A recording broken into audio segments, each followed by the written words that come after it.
Well, I think they should just abolish the Assembly, because nothing is being done and nothing will be done, because the concept of having a partition Assembly has proven repeatedly in the last century that it doesn't work. The DUP do not want to make progress. They don't want this to work.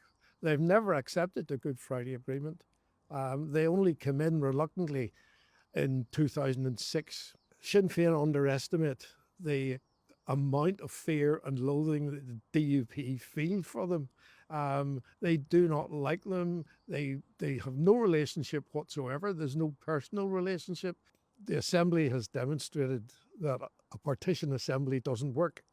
And it's just like history repeating itself, because over the last 30 years, when they've established an Assembly, it's collapsed. It's been down more often than it's been working. It doesn't deliver for anybody. It's made a mess of the health service. It's made a mess of infrastructure. I don't mean they should walk out of the Assembly. They should renew their mandate next year and in the process make a number of demands. And if they aren't met, then they don't go back in to repeat this.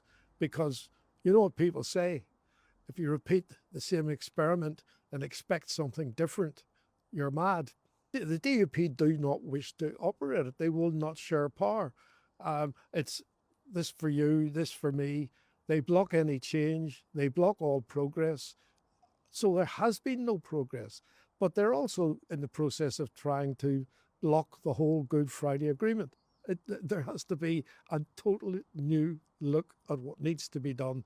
And the Irish government, the British government should start to plan for a referendum.